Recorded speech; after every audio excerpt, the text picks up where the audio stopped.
What's up, Instagram? It is roughly 10 o'clock here in Grand Rapids.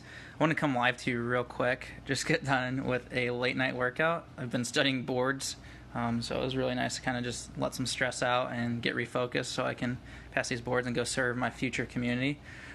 But I really got thinking. I'll show you guys my hand here. I did a live video a while ago. You can see a little tiny cut like right there. So about a week ago, I stabbed my hand. Actually, the knife went pretty deep.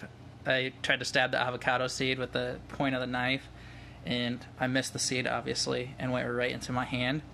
So, what's up, Dr. Shane?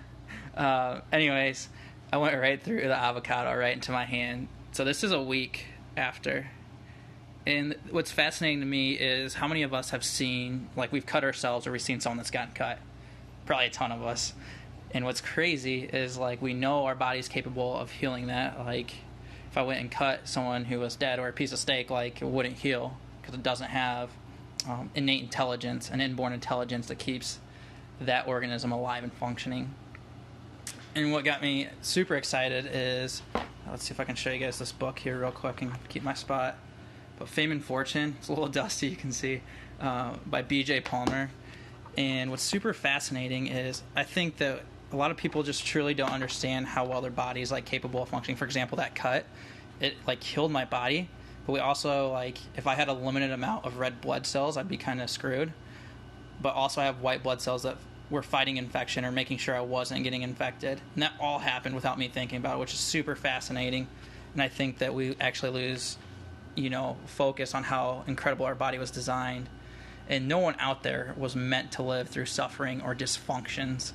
And what's crazy is we base our health in America specifically based off of luck. Like, oh, that person has allergies. Well, why does the person next to him not have allergies? It's just luck. The alternative for luck that we use is genetics, right? Oh, they're just born with it. And I find that as a very, very cheap excuse because something has to express those genes, and that is innate intelligence again.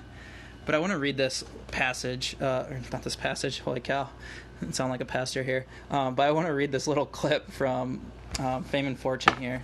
It's actually on page 69, and it says, Innate has constructed over 30,000 miles of blood vessels.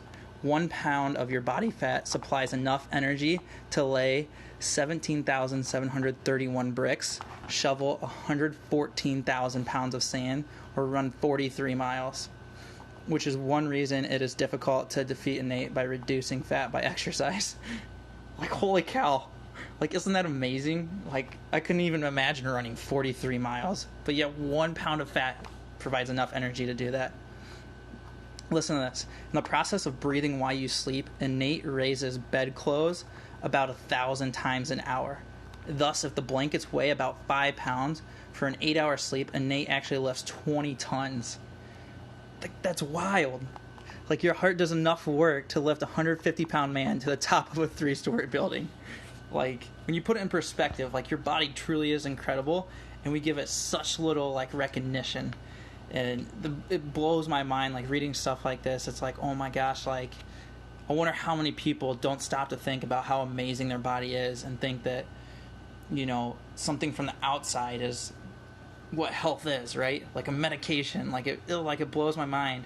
Specifically for me, I talk a lot about cancer because a lot of people in my life, I've lost a lot of people to cancer. I always thought that, like, I would work or donate money to help find the cure for cancer.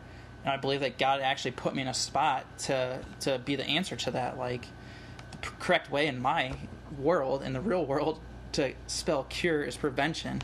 If we can take preventative measures to make sure we maintain health, we can actually prevent the stuff from happening, and that is technically the cure. I don't necessarily like that word because, how much money have we donated to cancer and we haven't found a cure? Like, for example, I love using this example just to put it in perspective for people. Would we ever put chemo in a healthy person? Probably not. So what makes us think putting chemo in a sick person is going to make them healthy? Like, it just doesn't make sense logically to me. I'll read one more passage here. I gotta get off this passage. Been watching a lot of Stephen Furtick, so at Elevation Church, so forgive me for that.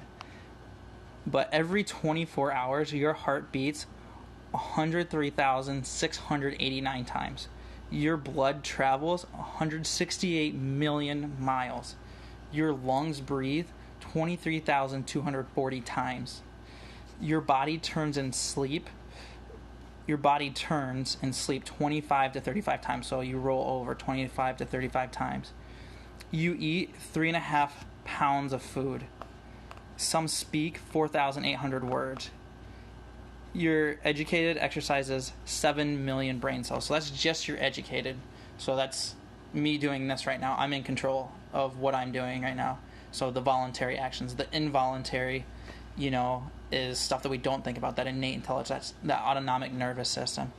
And it's like mind-blowing to me how incredible our body is. And, research is always going to be catching up to that. Like, we're never going to fully understand the nervous system. But what we can do at this specific point in time is we can take pressure off that nervous system that is so incredible, that controls every function of the body, and allow it to function at its best, allowing your body to function at its best, allowing your body to communicate at its best, allowing you to live your life to the fullest expression of the health, of your health, or your fullest potential in general. And, that's what I really want for everyone. And I'm going to keep using random examples like this knife wound that was dumb, but I end up getting an avocado cutter, so I'm good. No more mistakes on that end. But, it's just really incredible. And I love watching, even on myself, like crazy accidents like that, how incredible my body is. And I know that everyone else's body is like that too. We just got to start making better choices. Everyone should go to a chiropractor and at least get checked. At least have your nervous system assessed for how well it functions. And at least get checked for subluxations. Super, super important. If you guys have questions, please post. I've had a ton of you reach out to me with different questions. If you have just any questions in health, I may not know the answer, but I know a lot of people that are smarter than me, and I can get you those answers, or I can do the research on my own, because I'd be more than happy to help, educate people and help get them information so they can make informed health decisions, not only for themselves, but their family and their friends.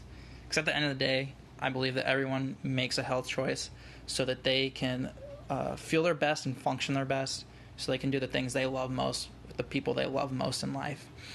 And, that's why I'm really passionate about chiropractic and helping people understand how their body actually works, and to let them know you're not meant to live a life of suffering or a life in symptoms or dysfunctions. You're meant to live an incredible life of health and proper function, and that starts with your nervous system.